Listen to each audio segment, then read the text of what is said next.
My son, Karam, he is 4 years old. He just turned 4 in March. He is mentally, he's 4 years old. Physically, he can't walk and he can't speak in sentences. He does say a few short words, but he doesn't speak in complete sentences. He's an awesome kid. He absolutely loves school. He's very stubborn, but we work through that. He has a smile that will light up a room. He is the most sociable kid that you want to ever meet that doesn't say a word. So that smile says everything. If the answer is no, he'll give you the blank stare. But if it's a yes, he gives you the smile. If he wants to do something, he kind of uses his eyes and smiles like, this is what I want to do. But he is just a great kid. Like I say, he's the social butterfly that doesn't say anything. He looked forward to Tuesdays and Thursdays every week. And when it was a day that it was no school, he was looking at me like, aren't we supposed to go somewhere, Mom?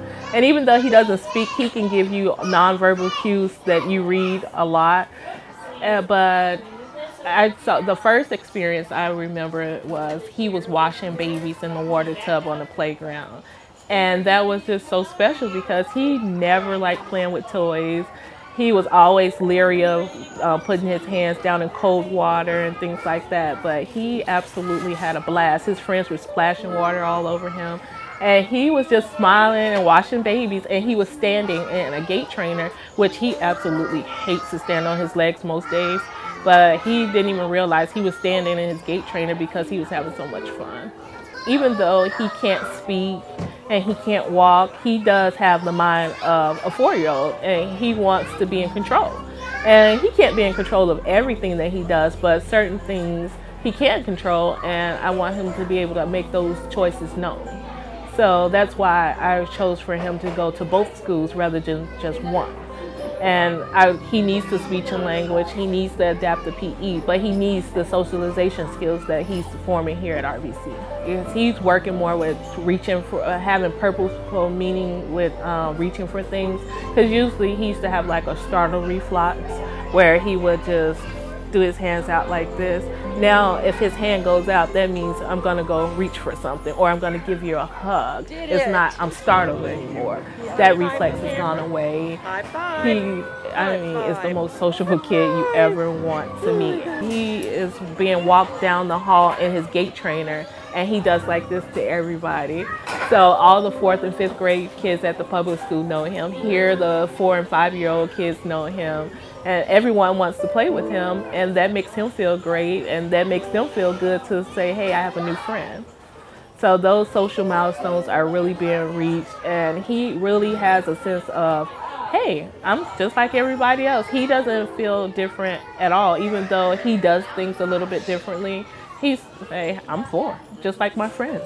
On Friday, I was speaking to another parent that her son attends therapy at the same place my son does.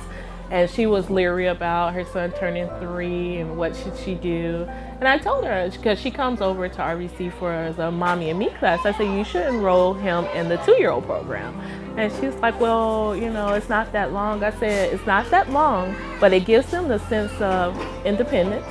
And it gives them the opportunity to trust other adults and to play with children of their own age and explore their abilities. Because my main goal for my child is, we're not going to focus on what you can't do. We're going to focus on what you can do.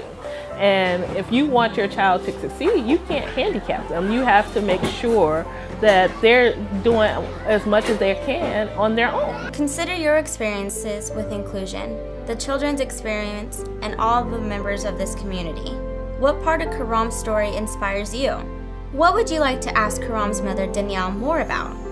Consider your role as a teacher in supporting families whose journey may include difficulty navigating a new system as well as their own feelings.